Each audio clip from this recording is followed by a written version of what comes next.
Вся татарская история в одном подкасте. Лекторий «Миллиард татар». Со времен Волжской Болгарии торговля играла здесь огромную роль. Почему здесь играла роль торговли? Здесь несколько факторов мы можем выделить. Это, прежде всего, выгодное географическое положение. Все-таки Среднее Поволжье издавна являлось регионом, соединяющим север, юг, восток, запад. И главным фактором для успешного развития торговли здесь была Волга.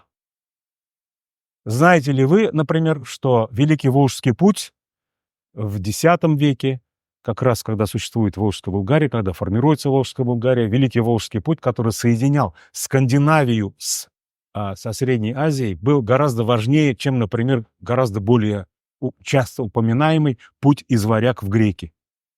То, что соединял Скандинавию с Византией. То есть, когда мы изучаем историю Древней Руси, то мы знаем, что путь из Варяг в Греки через Скандинавию, через Киев, через Днепр и на юг в Византийскую империю, он часто упоминается. А для нашего региона, конечно, Великий Волжский путь. И, конечно, в те времена Волга, река, речные артерии, речные вот такие маршруты, они были гораздо более привлекательными. Прежде всего, потому что они были гораздо более безопасными, чем сухопутные торговые пути. По реке и двигаться безопаснее, и двигаться быстрее. И Волга, естественно, играла огромную роль. И она и впоследствии, естественно, сохраняла эту роль. Волга всегда являлась крупнейшей торговой артерией Восточной Европы. И поэтому, когда здесь возникают такие государства, как Волжская Болгария, когда потом здесь наступает период Золотой Орды, потом после распада Золотой Орды Казанское ханство, то, конечно же, Волга сохраняет свою эту роль. И, конечно, наш регион является таким посредническим регионом в организации торговых связей между различными частями Восточной Европы и Центральной Азии. Конечно же, когда мы говорим о торговле, мы еще не должны забывать, что, или поставить такой вопрос, торговля показывает нам что, прежде всего? Наличие торговли, наличие активных внешнеторговых связей. Это показывает нам то, что государство достигает определенной степени экономической самостоятельности, экономического развития. Конечно, нищее государство, слабое государство не будет иметь активных торговых связей за границей, с другими странами. Это тоже очевидно. То есть, когда мы говорим о том, что у нас в регионе существует многовековая торговая традиция, это показатель того, что наш регион всегда был достаточно хорошо развит в экономическом отношении. Если говорим, скажем, Волжскую Болгарию, государство достаточно развито. Это мы сегодня не говорим о Волжской Болгарии, но это для своего времени достаточно сильно развитое государство. В Золотой Орде торговля играла вообще очень важную роль. Это была мощная средневековая империя. Ну, Казанское ханство, конечно, не такой уровень был высокий, как, скажем, для своего времени Волжская Болгария. Но, тем не менее, Казань была достаточно важным торговым центром, в который приезжали многие купцы, в том числе из азиатских стран. Теперь, конечно, надо, вот когда я вот эти два вопроса поставил, почему татары привлекали внимание. То есть после завоевания Казанского ханства Иваном Грозным, конечно же, ситуация в политическом плане, в экономическом плане, в социальном плане кардинальным образом меняется. Но и государство российское, тем не менее, обращает очень большое внимание на торговлю, в том числе и на татарскую торговлю. Вот здесь играет роль тот фактор, что русское государство понимало, какую роль играли татары в торговле, какую роль играла торговля для татар, и оно не хотело из прагматических соображений нарушать эту устоявшуюся традицию. Здесь мы это тоже должны учитывать. Понимаете, вот это может быть парадокс, я об этом чуть подробнее еще буду ниже говорить. Русское государство было достаточно гибким, вело достаточно гибкую экономическую политику. Мы очень часто любим повторять, вот, давили, уничтожали и так далее. А вот в плане торговли, если мы возьмем, то русское государство имело очень прагматичную позицию. Конечно же, торговля – это очень выгодное занятие. Не только традиционное занятие, но и очень выгодное занятие, как оказалось. И еще один момент, о котором бы почти никогда не говорится у нас, но тем не менее мы его должны обязательно с вами учитывать, когда речь идет о внешней торговле. Вот вы представьте себе эту ситуацию. Люди, граждане одной страны, торгующие люди, они отправляются в другую страну. И они выполняют не только экономическую торговую функцию, они являются гражданами своей страны. Они несут информацию о своей стране в другую страну. И они приносят информацию о другой стране себе обратно. В какой-то степени торговцев можно считать шпионами. И всегда так было, и всегда так будет. Понимаете, скажем, если наши граждане России, российского государства отправляются в Центральную Азию, другие страны, Китай, Индию, Иран, то они же не только сами себя представляют, они не только торгуют собственным товаром, приносят бесценную информацию. Хотят они того или не хотят они это. Понимаете? Этот фактор мы очень часто забываем, не упоминаем. Тем не менее, торговцы, они выполняли и выполняют такую функцию всегда. И в прошлом, и сегодня. Правда, конечно, сегодня уже другие условия, другая ситуация, но тем не менее, особенно если мы возьмем 17-18, средневековый период, то, конечно, эта функция существовала. Тем более, что для России интерес к Востоку всегда был большой. Интерес геополитический, интерес военный, политический, интерес продвижения своих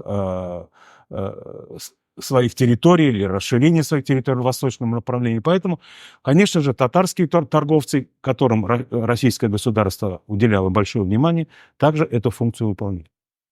И когда мы говорим о том, что татары в 17-18 веках активно занимаются торговлей, мы должны учитывать и те социальные процессы, которые происходили в татарском обществе. Дело в том, что, здесь уже немножко мы можем уйти в другую сторону. Когда Казанское ханство было покорено Иваном Грозным, то определенная часть населения сохранила некоторые свои привилегии, и это категория служилых татар, наверное, вы знаете, слышали об этом, да? Категория служилых татар, они сохраняли некоторые свои привилегии, потому что выполняли довольно важные функции для государства. В военной сфере, в административной сфере, в сфере дипломатической. Вот.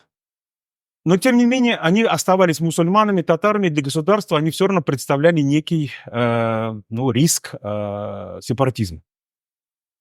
Поэтому государство создавало условия, в которых этот класс или сословие служилых татар постепенно распадалось. В 17-18 веках категория служилых татар постепенно отрывалась от земли.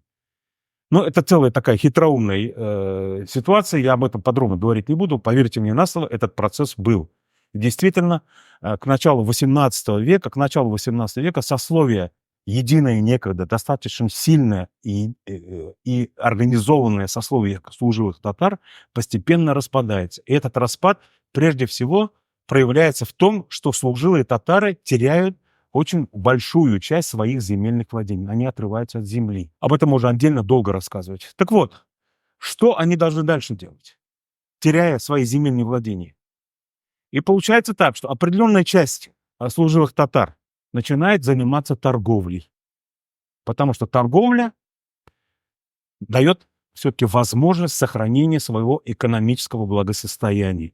Потому что торговля, по крайней мере, со стороны официальной российской власти, пользуется поддержкой и приоритетным вниманием. И поэтому определенная часть служилых татар переходит в торговлю. Причем ведь это же сословие, которое имеет опыт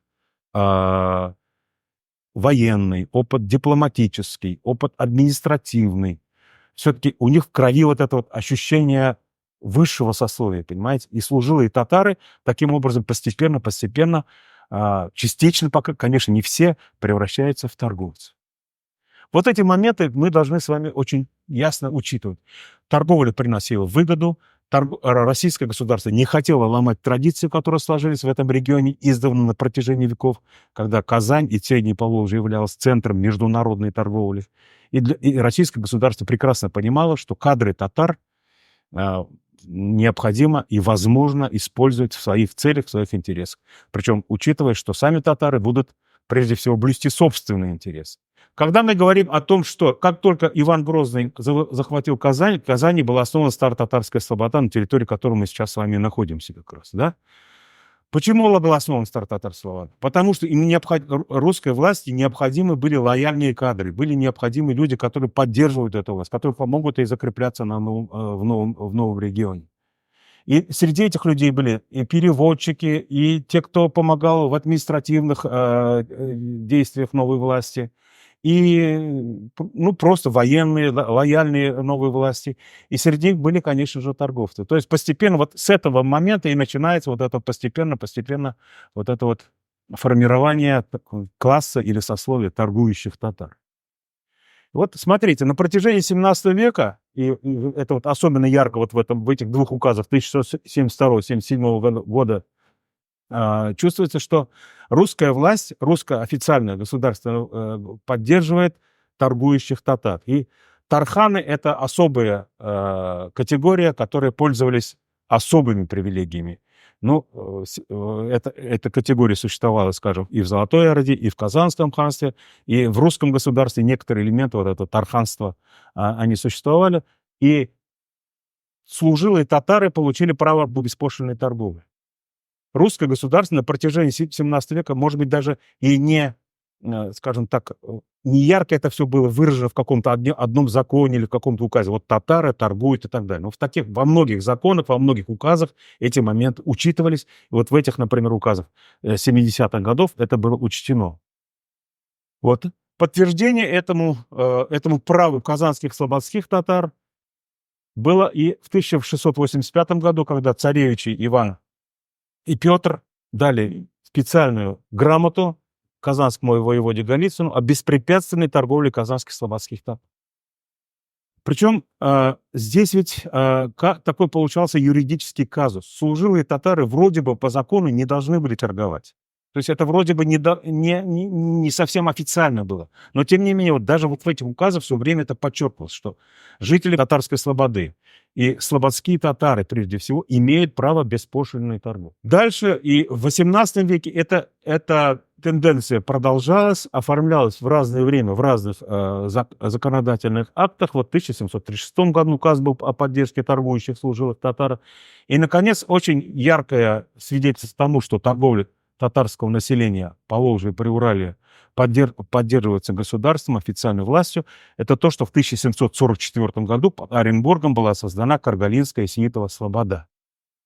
Знаменитая Каргалинская Сиитова слобода. По специальному указу Анны Иоанновны, после многих размышлений, после многих дискуссий, предложений самых разных со стороны местной власти, было принято решение, в общем-то, абсолютно беспрецедентное. 200 семей казанских слободских татар, но не только они были из пригородной татарской слободы, они были из некоторых других регионов нашего края, наших небольших, скажем, современного Сабинского района и некоторых других. 200 семей татар получили разрешение переселиться под Оренбург и основать там торговую татарскую слободу. И она получила название Сиитова или Каргалинска по названию реки Каргала или по имени Сиита Хаялина, который являлся как бы зачинщиком, одним из организаторов этой самой слободы. И тогда переселилось туда поначалу не 200 семей, но 173 семьи, потом потихоньку, может быть, даже не совсем потихоньку, численность населения этой слободы росло, я об этом еще чуть подробнее ниже скажу, более подробно о Каргалинской слободе и ее роли в восточной торговле. Так вот, это, можно сказать, такой большой, показательный и даже переломный момент в развитии восточной торговли России в целом.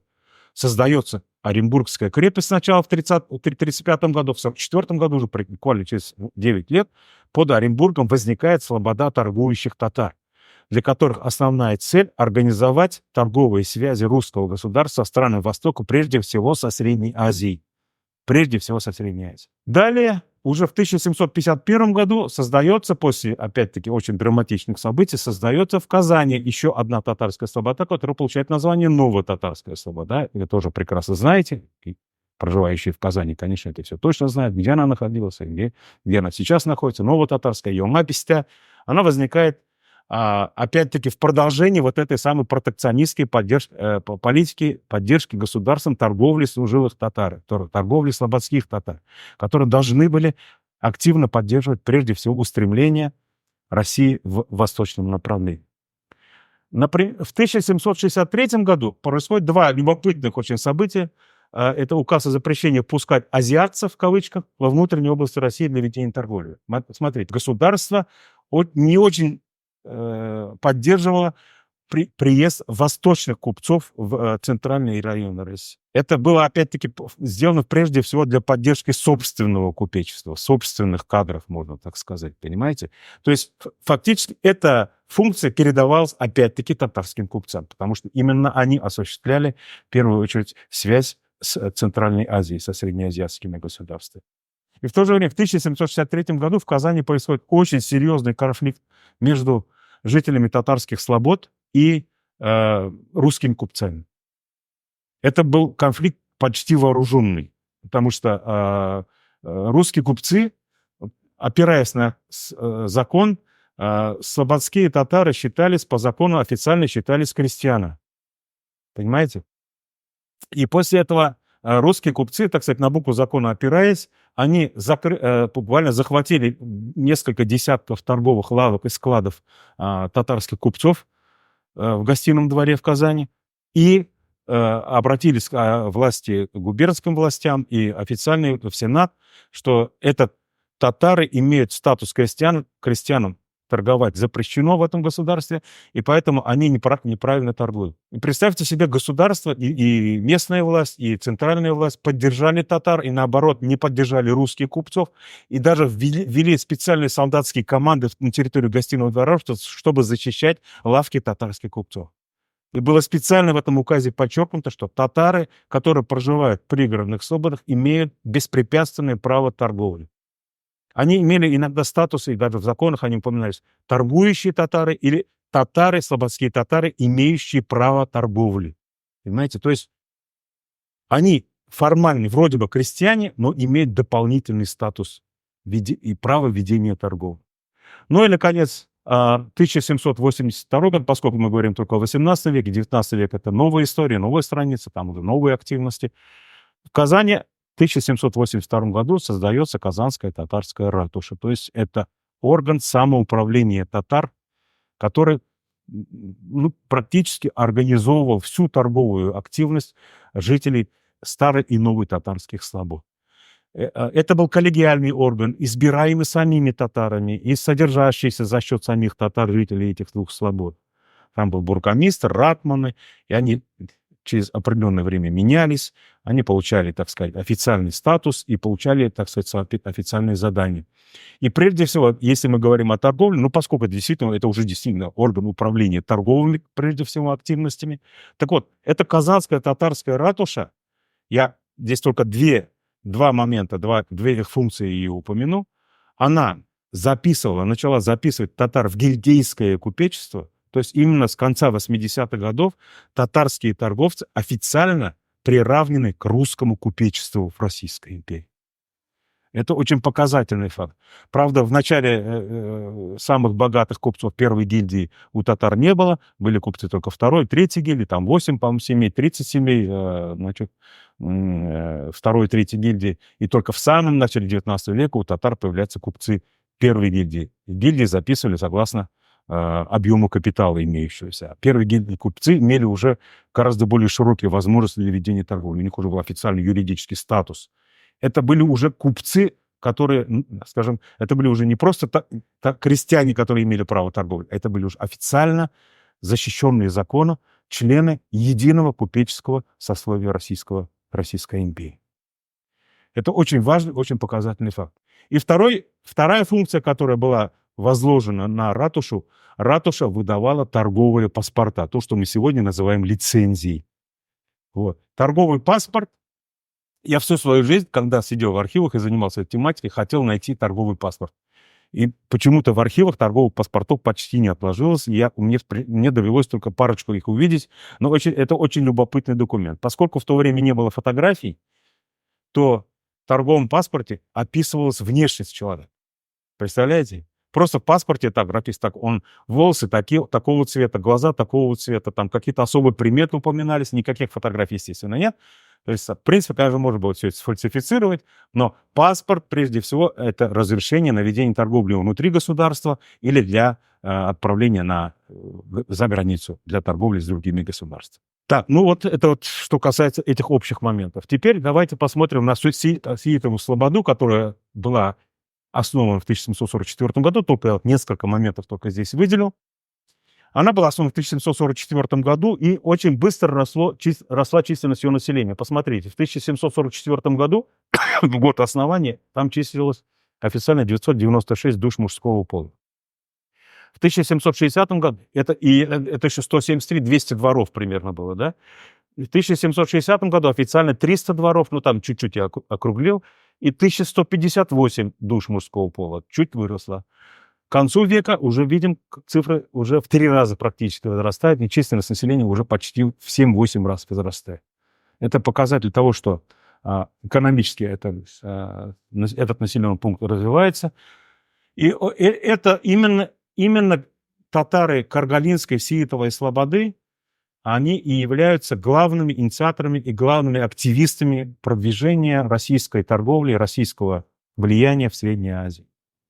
Конечно же, самый первый караван был отправлен в 1749 году, там где-то сейчас я цифры уже не вспомню, он был организован специально для того, чтобы отправиться в Бухару и дальше.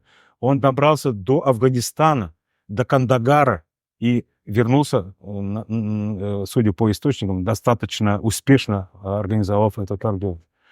И вот, значит, смотрите, я в свое время, вот, когда занимался в архиве, вот эти цифры оттуда взяты, результативность. Я только здесь показываю только те объемы торговых операций через Оренбург, которые проводили татарские купцы. Только вот я за несколько лет вам эти цифры привожу. Посмотрите, там цифры, конечно, они разнятся. Видите, в один год там 100 тысяч с чем-то рублей. Но проценты, что они показывают здесь? Проценты показывают, это доля торгового оборота России со странами Средней Азии в то время. В руках татарских торговцев 3/4 этой торговли, представляете? То есть татары фактически основные участники этой торговой деятельности России на восточном направлении. Это речь идет о Средней Азии. Но, конечно же, татары проявляли активности и в других направлениях. Конечно же, и другие государства интересовали их. Но прежде всего, все это проходило, в первую очередь, проходило через Среднюю Азию. Это только вот показательные цифры. Там объемы торговли дальше, к концу XVIII века, многократно возрастают. Я просто те цифры привел, которые были у меня под рукой и которые демонстрируют объем тех торговых операций, которые татары проводили. И то место, которое они занимали в российской восточной торговле в конце XVIII века. Ну, какие направления, повторяю, я не такой большой специалист по слайдам, поэтому тут уж я все очень покрупнее. Это самый основной интерес. Дальше идет Афганистан, дальше идет северо-восточный Китай, это так называемый Восточный Туркестан, и, наконец, Индия и Иран. Конечно же, торговые операции проводились и через Астрахань, и через некоторые другие направления. Но все-таки для татар в восточной торговле самое приоритетное направление, самое любимое направление – это Бухара и Самарканд. То есть среднеазиатские рынки. И оттуда уже они в разные стороны могли направляться, и там же они могли встречаться со своими коллегами из других стран. То есть Бухара и Самарканд – самые приоритетные направления в проведении торговли и с другими странами в том числе. Так вот, почему все-таки, вот, можно сказать, в XVIII веке татары становятся лидерами восточной торговли России? Почему они занимают это место? А потому что у русского государства, у русских купцов такой традиции по-настоящему не сложилось. Раз. Второе. Для русских торговцев среднеазиатский рынок был экзотичным и незнакомым, и чужим. Незнание языка, другая вера, непонимание, незнание традиций. Это так сложилось. Здесь это не обвинительные, так скажем, слова. Понимаете, это просто так традиционно сложилось, что для русских купцов среднеазиатские рынки были слишком сложными для проникновения и для удачной, для результативной торговли. Причем, поскольку они не являлись мусульманами, они платили чуть не в 2 раза больше торговую пошлину. И это невыгодно. И, конечно, еще один момент, который тоже у нас не очень часто упоминается, это грабежи караван. Путь из Оренбурга в Бухару занимал примерно 2 месяца. Караваны шли примерно 2 месяца. Проходили они через казахские земли. И, прямо скажем, между нами говоря, для казахов это был, клондайк. Потому что очень многие казахские предводители, племенные вожди, просто занимались элементарным грабежом тех караванов, которые проходили через их территорию.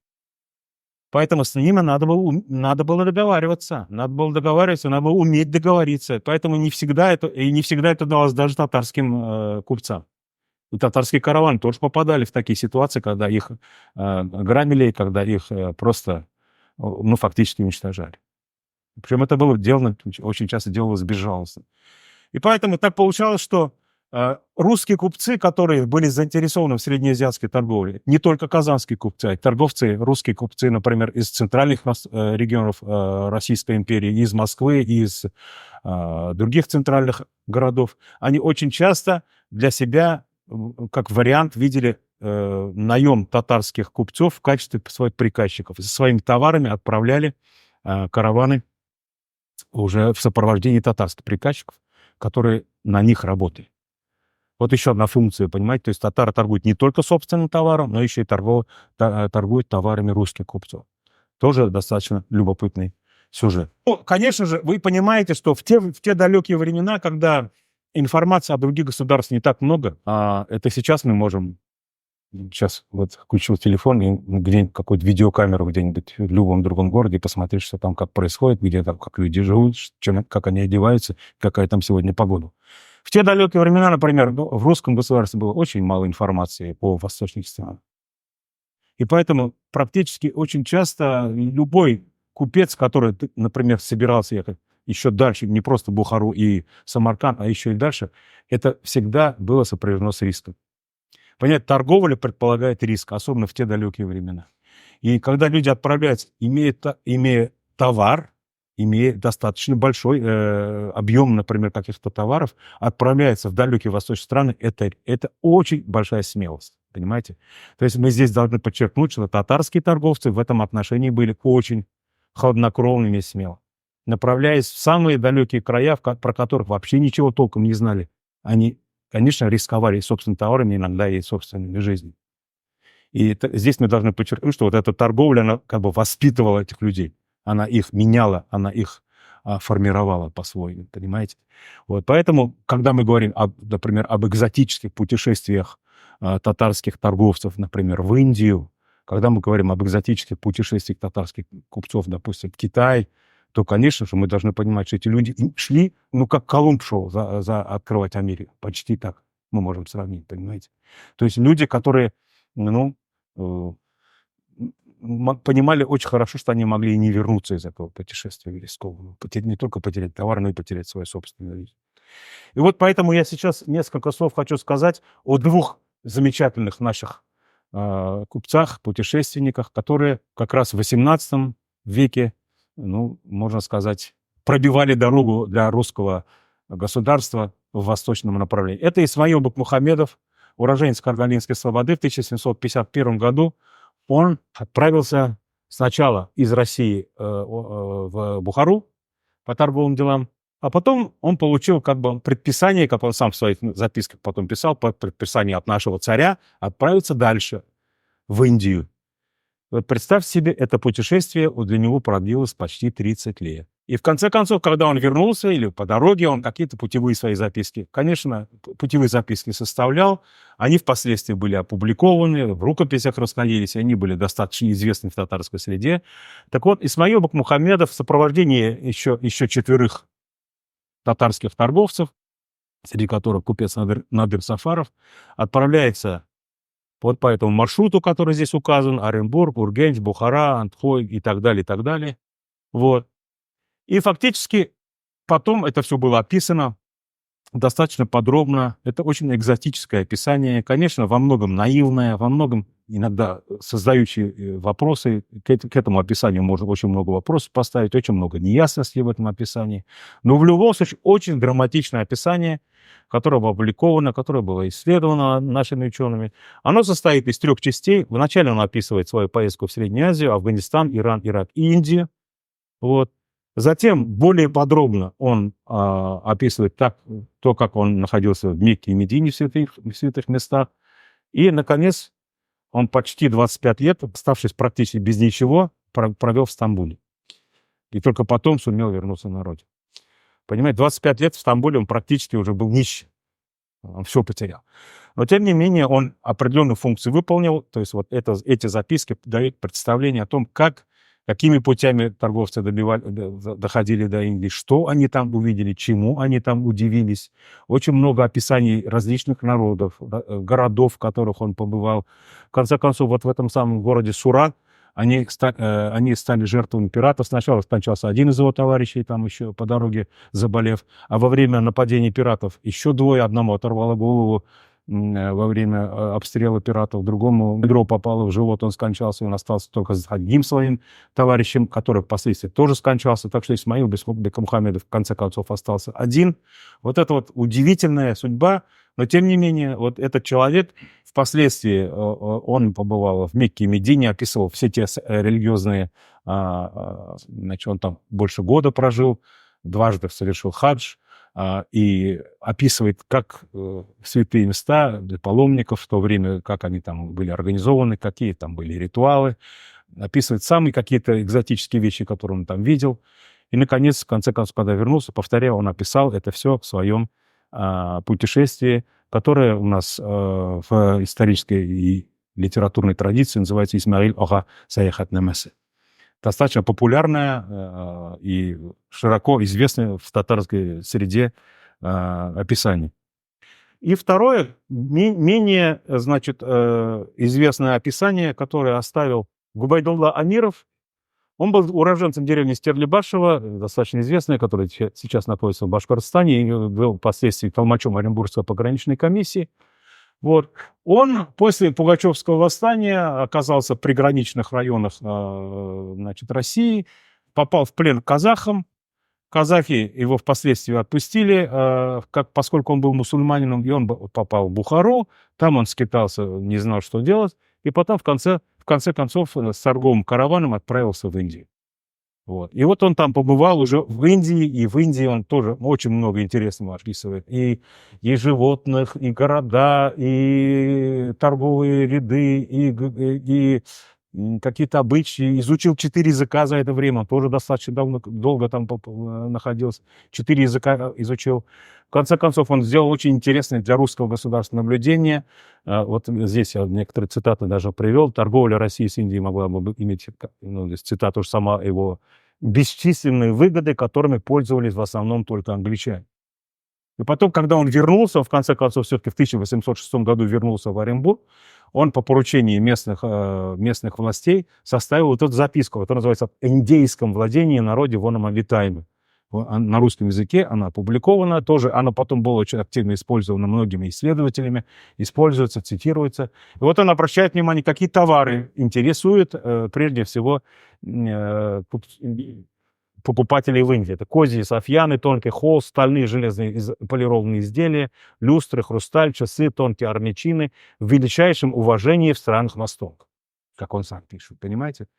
То есть в России было что поставить на Восток. И, конечно же, очень любопытное описание. Повторяю, этот источник, он на русском языке. Если записки Исмаила Мухаммедова не сделаны на татарском, то это на русском языке описание городов, быта жителей, каких там животных. Для него это, конечно, все было в новинку. Где он видел тигра, понимаете? В Индии видел каких-то обезьян, каких-то странных там увидел и так далее. И все эти дворцовые экзотические какие-то обычаи, которые он там все видел. Он побывал практически, он был в Калькутте, он был во многих городах, на многих территориях, был в Дели, довольно долго прожил в Дели. Вот. И в конце концов он рекомендовал изучил все это возможности торговли с Индией. По его мнению, самая безопасная дорога из Оренбурга через Бухару и Герат до Калькутты через Афганистан. И, в общем, по его подсчетам это получилось 9240 верст. В общей сложности путешествие было за него 231 день. Там и были и другие маршруты, которые были, на его взгляд, менее безопасны. Когда мы говорим о торговле, то, конечно, мы должны с вами обратить внимание на ассортимент. Вот посмотрите, что это вот один из источников 1776 года, описание, в котором содержатся те товары, которые вывозились из России и которые ввозились в Россию с восточных стран. Прежде всего, опять-таки, через Бухару, и через Самарканд, и через Оренбург. Да? Посмотрите, в основном это, конечно, текстиль. Вот. Из России вывозились сукна разного вида, мыло, краска, юфть, это очень тонкая отделанная кожа, которая, кстати, тоже выделывалась на предприятиях татарских владельцев у нас здесь. железо, сталь, тюленья кожа, зеркала, ружья, ножи, ножницы, иглы, галантерей. Самые разные вещи, которые были популярны в странах Востока.